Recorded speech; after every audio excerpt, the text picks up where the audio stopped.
सुखदेव जी को भागवत जी का ज्ञान उनके पूज्य पिताजी महर्षि श्री वेदव्यास जी ने प्रदान किया। शुकाचार्य जी ने यही भागवत की कथा फिर परीक्षित को सुनाई। प्रश्न किया गया, महाराज ये परीक्षित कौन है और इनको 7 दिन में मरने का श्राप क्यों लगा था? कृपा करके हमें विस्तार से बताइए। और यहां महाभारत का कुछ अंश सुनाया जाता है, बहुत ध्यान से सुनिएगा। यदा मृधे कौरव संजयानाम वीरेस्वथो वीरगतेषु ब्रकोदरा विघ्न गदा विमर्श भृगनोरुदंडे धृतराष्ट्रपुत्रे। महाभारत का युद्ध विश्राम हो चुका था, पांडवों की विजय हो गई थी, कौरव सब हार गए थे। अंतिम युद्ध हुआ था भीम और दुर्योधन के बीच। भीम ने अपनी गदा का प्रहार दुर्योधन की जंघा पर किया, जंघा टूट गई और दुर्योधन गिर पड़ा। महाभारत का युद्ध पांडव जीत गए। लेकिन अभी अर्ध मरणासन अवस्था में पड़ा हुआ दुर्योधन अपनी मृत्यु का बदला लेने के लिए छल का प्रयोग करता है। बंधुओं देखो, हम एक बात थोड़ी कुछ दिन से प्रकाश में डालते हैं कि आपके साथ किसी ने कुछ किया और फिर उसके बाद आपके मन में यह आता मैं इससे बदला लेके रहूंगा। ये बदले की भावना जैसे ही आपके चित्त में आती है तो अनेक प्रकार के पाप आपके चित्त में जन्म ले लेते हैं। कहां तक कहें, आप लोगों को शायद अनुभव भी होता होगा, जैसे ही आप बदले की भावना चित्त में लाते हैं आपके मन में यह तक विचार आ जाता है कि इसकी मृत्यु कैसे होगी। इसलिए हमारी एक प्रार्थना मानिएगा, व्यक्ति अपनी विचारधारा से, अपने सोच से कितना भी बुरा क्यों ना करे, हां अगर उसने घनघोर अपराध किया है, छोटे बालकों के साथ दुराचार किया है, किसी कन्या के साथ या मातृशक्ति के साथ दुर्व्यवहार किया है, तो वहां उसको क्षमा नहीं करना है। इस प्रकार के घनघोर अपराधों में तो क्षमा नहीं करना है, पर सामान्य आपकी मान की हानि कर दी हो, आपको कुछ अपशब्द कह दिया हो, या सामान्य सी कोई ऐसी बात जिससे 2-4 दिन आपको नींद ना आ रही हो, ऐसी स्थिति में क्षमा कीजिए। एक बात लिख लीजिएगा कहीं पर कि भक्ति पथ, आध्यात्म पथ आपको लेट गो करना सिखाता है, आपको छोड़ना सिखाता है। चलो छोड़, कोई बात नहीं। अगर ये स्वभाव आपका नहीं बना है, आप छोटी छोटी बातें लेकर के बैठ जाते हैं लड़ने के लिए, और महाराज बदला लेके रहूंगा, पीछे नहीं हटूंगा, देख लूंगा इसको, मैं देखता हूं मेरी कितनी बड़ी बड़ी पहुंचे, अभी ये जानता नहीं है, मैं क्या करके दिखा सकता हूं। इस प्रकार का व्यवहार यदि आपके चित्त में आता है, आप राक्षस हो। ये राक्षस स्वभाव है। और कई लोग ऐसे होते हैं कि परिवार में, नातेदारों में, रिश्तेदारों में अगर किसी का स्वभाव ऐसा होता ना, अरे छोड़ो जाने दो, हमें कुछ नहीं कहना, तो दूसरे लोग उनको और चढ़ाते हैं, अरे ऐसे कैसे, तुम तो बड़े भोले हो, तुम तो सीधे, भैया भलाई का जमाना नहीं है, ऐसा ऐसा करो उसके साथ। नहीं,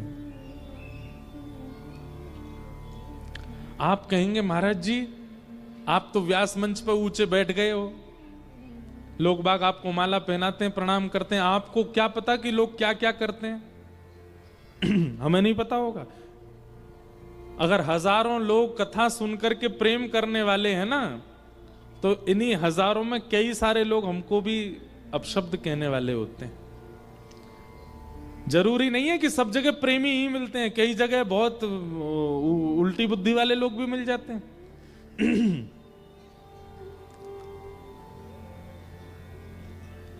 लेकिन क्षमा करना एक आध्यात्मिक व्यक्ति का स्वभाव है। हो सकता है कि आप अपनी पीड़ा हमारे सामने सुनाते हुए ये कह देंगे, महाराज जी देखिए हमारी पीड़ा सुनो, इसमें क्षमा कहां तक जायज है बताओ। पर हमारी एक बात, आप हमसे व्यक्तिगत मिलोगे ना तो हम यही कहेंगे क्षमा मत करो, दंड दो, पर हम मंच से कह सकते हैं। आप अगर क्षमा करेंगे ना तो उस व्यक्ति को वो दंड मिलेगा जो आप सोच भी नहीं पाओगे, और वो दंड ठाकुर जी देते हैं। फिर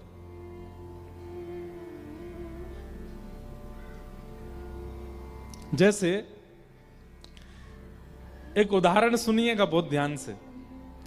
बच्चा अगर गड़बड़ी करे, कुछ गलती करे घर में,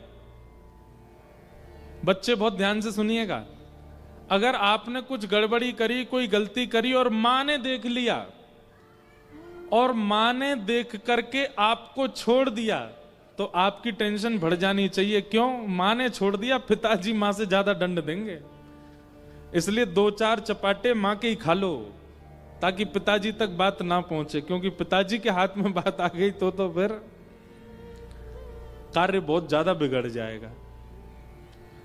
ठीक वैसे ही आपके साथ किसी ने अनुचित व्यवहार किया,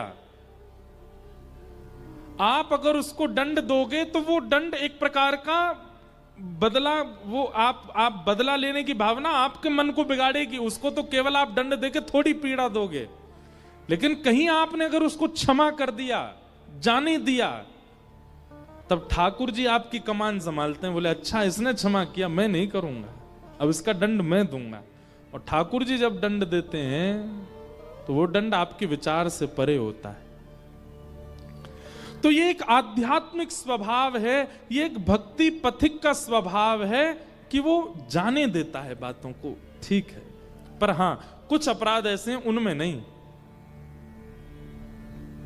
पत्नी के साथ दुर्व्यवहार होता है, बच्चों के साथ दुर्व्यवहार होता है, पति के साथ भी दुर्व्यवहार होता है। वैसी स्थिति, वो चरम स्थिति आ जाए तो बात अलग है। पर सामान्य सी मानहानि जैसी है, सामान्य सा कुछ अपशब्द है, सामान्य सी कुछ बातें हैं, उनमें तो थोड़ा छोड़ने दिया करो बातों को, उसको पकड़ के मत बैठा करो। उससे आपका ही मन खराब होता है। रात भर नींद नहीं आ रही, टेंशन बढ़ी जा रही है, क्यों? देख लूंगा, मेरे रिश्तेदारों के आगे इतना बुरा बोल दिया, मुझको गलत बोल दिया है। क्या गलत बोल दिया? 500 गज में मकान है हमारा, 300 गज ही बताए, बस मेरी मान की हानि कर दी है। अरे 500 गज में बना रखा, 300 गज बोल रहा था वहां पे। रुक जा, अगली बार तेरे रिश्तेदार आएंगे, मैं 100 गज ही बताऊंगा। छोटी छोटी बातें हैं, इस पे भी लोग इतना गुस्सा करते हैं। नहीं, ये वैष्णव स्वभाव नहीं, घोर संसारी का स्वभाव है ये। कभी कभी जाने दिया कीजिए।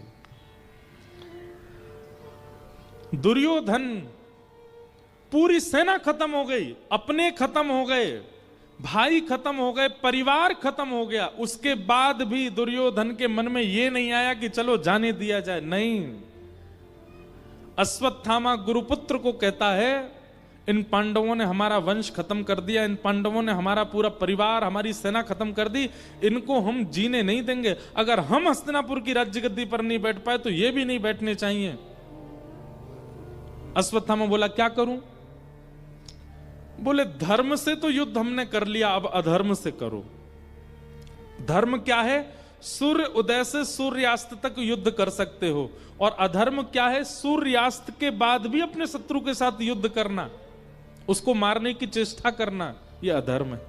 जाओ, अब अंधेरा हो चुका है, ये पांडव थके हारे अपने शिविरों में सो रहे होंगे, सोते हुए पांडवों को मार दो, तुम अधर्म करो। बदले की भावना आपके चित्त में पाप को जन्म देती है।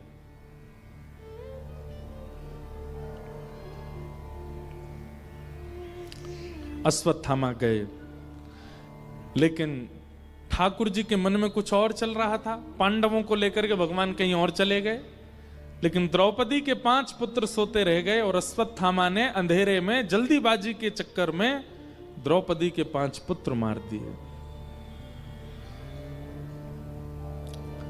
प्रातःकाल का समय हुआ, अपने पुत्रों की हत्या सुन करके द्रौपदी रोने लगी।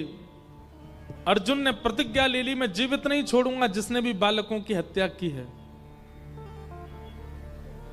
अश्वत्थामा को बंदी बना लिया, पर द्रौपदी ने अश्वत्थामा को क्षमा कर दिया। बंधुओं, एक बात बहुत ध्यान से सुनिएगा। अब यहां द्रौपदी के साथ जो घटना घटी है, इधर देखिए सब लोग, बहुत ध्यान से सुनिए। द्रौपदी के साथ जो घटना घटी है, इसका कभी आप चिंतन भी नहीं कर सकते। द्रौपदी के निर्दोष 5 बालकों की हत्या कर दी है, और ऐसी स्थिति में द्रौपदी अपने बालकों के हत्यारे को क्षमा कर रही है। मां का एक स्वभाव होता है, वो अपने पुत्र को स्वयं डांट लेगी, मार लेगी, पीट लेगी, लेकिन कोई और उसके पुत्र को हाथ लगाए, ये मां सहन नहीं कर सकती।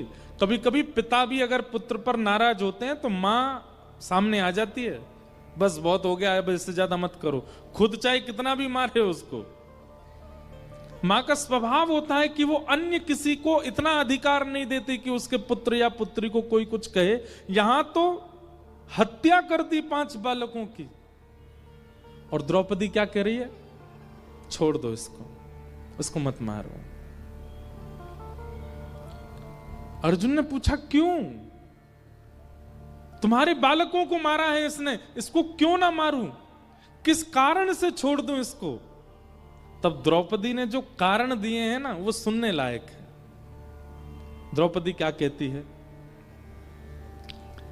द्रौपदी पहली बात कहती है, अर्जुन, ये हमारे गुरु का पुत्र है, गुरुपुत्र है। गुरुपुत्र मतलब? गुरुपुत्र मतलब गुरु समान। महाभारत युद्ध में गुरुदेव तो मारे गए, लेकिन गुरुपुत्र को कम से कम गुरु रूप मान करके छोड़ दो। जिन गुरु जी ने धनुष उठाना सिखाया, बाण चलाना सिखाया, रणभूमि में खड़ा होना सिखाया, उन गुरु के ऋण से हम कभी उऋण नहीं हो पाएंगे। कम से कम उनके पुत्र को गुरु रूप मान करके क्षमा कर दो। गुरु निष्ठा।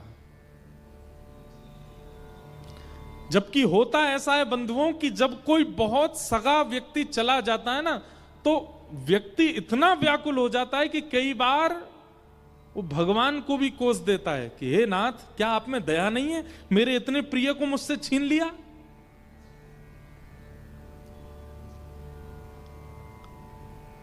हमारी कथा इतने लोग सुनते हैं, पर कई बार अपने ही किसी प्रिय के घर में कोई घटना हो जाती है, हम भी अगर जाते ना तो कई बार, महाराज जी आपने कैसी कथा सुनाई, आपने क्या कथा सुनाई, आपको इतना प्रेम करते थे, आपके प्रति इतना भाव रखते थे, क्या हो गया? लोगों के मन में एक क्षण नहीं लगता विश्वास आने में ऐसी स्थितियों में।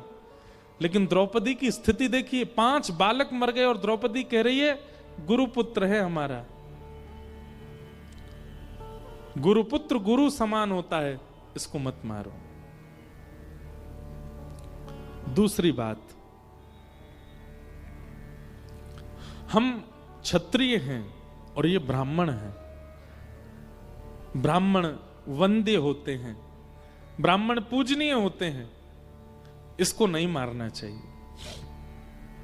तीसरी बात, ये भी किसी मां का बेटा है, और ये जिस मां का बेटा है वो पहले ही विधवा हो चुकी है। विधवा मां के एकमात्र पुत्र को मार देना एक प्रकार से एक विधवा मां को कितनी पीड़ा देने के समान है। उसके पति भी नहीं है और एक पुत्र है, उसको भी मार दोगे, वो बेचारी कहां जाएगी? अर्जुन, इसको मत मारो। जब द्रौपदी कहती हैं, जब पुत्र अपनी मां के सामने प्राण त्यागता है ना अर्जुन, तो एक मां को इतनी वेदना होती है जैसे मानो असंख्य बिच्छुओं ने उसके रोम रोम को डस दिया हो। और इस पीड़ा का इस वक्त मैं अनुभव कर रही हूं। मेरे 5 बालक मर गए हैं। मैं नहीं चाहती कि जिस पीड़ा में मैं हूं उस पीड़ा में कोई और मां जाए, इसलिए इसको मत मारो।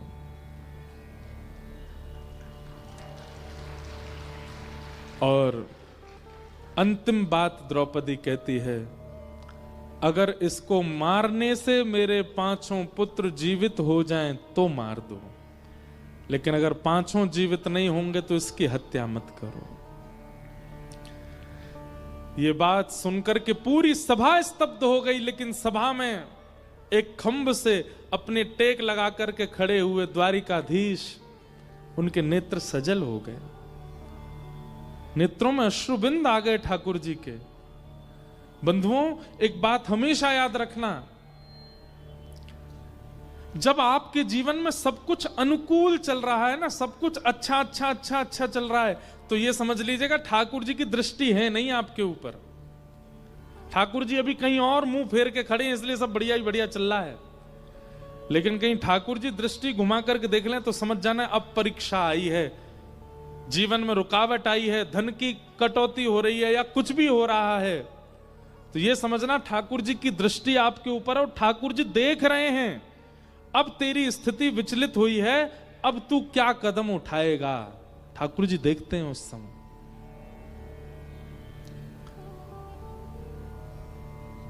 अनुकूल परिस्थिति में आप क्या करते हो इससे फर्क नहीं पड़ता, पर प्रतिकूल परिस्थिति में आपके निर्णय कैसे होते हैं उससे ठाकुर जी रीझते हैं। इसलिए बंधुओं, कभी भी प्रतिकूल परिस्थिति आती है, धन की कटौती हो रही है, व्यापार में वृद्धि नहीं हो रही है, पत्नी नहीं सुनती है, बच्चे अपनी मनमानी करते हैं, आदि आदि, ये सब स्थिति और भी कुछ स्थिति अगर जीवन में आ रही है ना, तो उस समय एक बात का ध्यान जरूर रखा कीजिए, ठाकुर जी इस समय मुझ पर नजर गाड़ के बैठे हैं।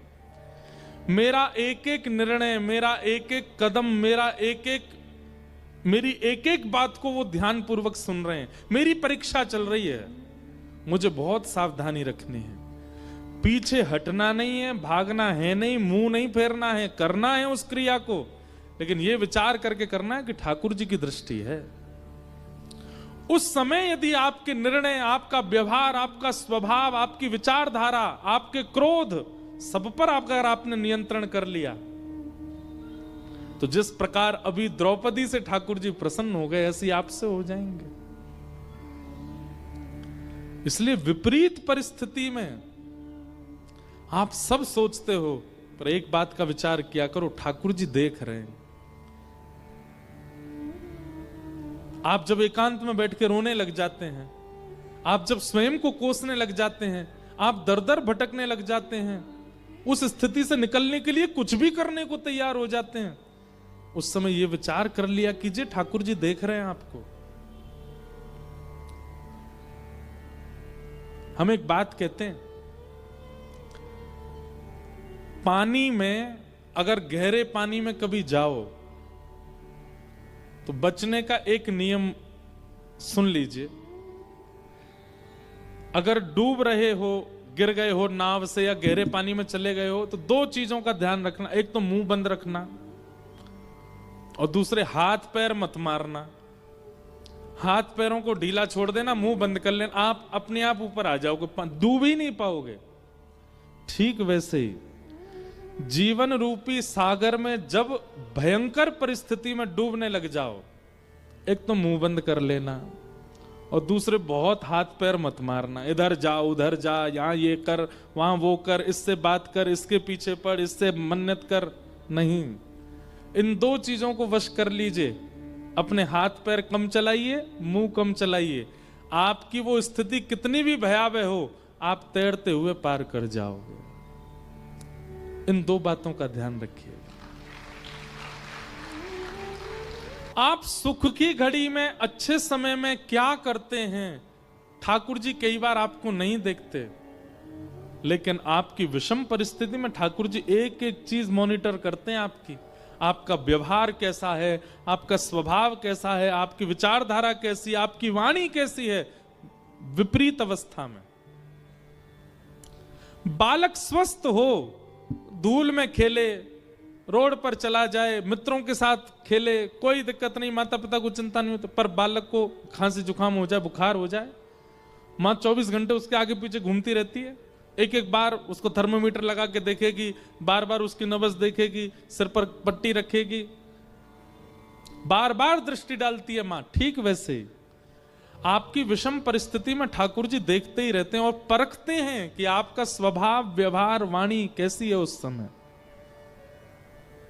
क्योंकि अनुकूल परिस्थिति में तो सब अच्छा बोलते हैं, प्रतिकूल में जो अच्छा बोले वो श्रेष्ठ।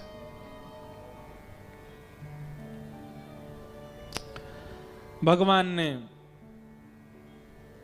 अर्जुन ने अश्वत्थामा को छोड़ दिया, आधी दाढ़ी मूंछ आधे केश मूड़ दिए, शिखा छेदन कर दिया, मणिम जहार मूर्धन्यम, उसकी ब्रह्म तेज की मणि को निकाल लिया। अश्वत्थामा निकल गया सभा से, लेकिन इतना अपमान भरे समाज में, भरी सभा में कर दिया अश्वत्थामा का कि उस अपमान को सह नहीं पाया और विचार करने लगा, मैं ऐसा क्या करूं कि ये पांडव, इनको श्राद्ध पक्षों में पानी देने वाला भी इनका वंशज ना बचे। तब उसने विचार किया कि अर्जुन के पुत्र अभिमन्यु मारे गए महाभारत युद्ध में, पर अभिमन्यु की पत्नी वो सगर्भा है, गर्भवती है, उसके गर्भ के बालक को मैं नष्ट कर दूं। जघन्य पाप, घनघोर पाप किया अश्वत्थामा ने, गर्भ के बालक को मारने का प्रयास किया। ब्रह्मास्त्र छोड़ दिया उत्तरा के ऊपर, दौड़ी दौड़ी उत्तरा भगवान के पास गई, भगवान ने उत्तरा की रक्षा की ब्रह्मास्त्र से, और वही बालक जन्म लेकर के परीक्षित बना। हमारे पूज्य पिताजी महाराज के गुरुदेव अनंत श्री विभूषित श्री रामानुज प्रपन्नाचार्य गुरुजी महाराज, हमारे दादा गुरु, वे इस पक्ष में एक बात कहते हैं, बहुत ध्यान से सुनिएगा। पूज्य गुरुदेव भगवान कहते हैं कि ठाकुर जी ने गर्भ में जाकर के परीक्षित की रक्षा की, क्यों?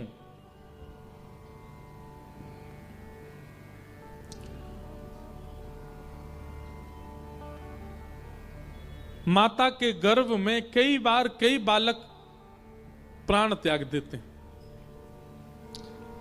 सबकी रक्षा तो ठाकुर जी नहीं कर पाते, पर परीक्षित में ऐसा क्या विशेष है कि उसकी ठाकुर जी ने गर्भ में जाके रक्षा की? द्रौपदी के 5 पुत्र भी तो मारे गए अश्वत्थामा के द्वारा, ठाकुर जी ने उनकी रक्षा नहीं की, पर उत्तरा के गर्भ के बालक की रक्षा की, क्यों? तो हमारे गुरुदेव भगवान कहते हैं ठाकुर जी को यह बात पता थी कि भविष्य में चल करके ये भागवत का श्रोता बनने वाला है, ये भागवत को सुनने वाला बनेगा और श्रीमद् भागवत सुनकर के भक्ति मार्ग में अग्रसित होगा। इसलिए भागवत के श्रोताओं से ठाकुर जी को कितना प्रेम है, ये प्रेम प्रतिबिंबित कराने के लिए, प्रतिदर्शित कराने के लिए ठाकुर जी ने गर्भ के बालक की रक्षा की। आप सब लोगों को अपनी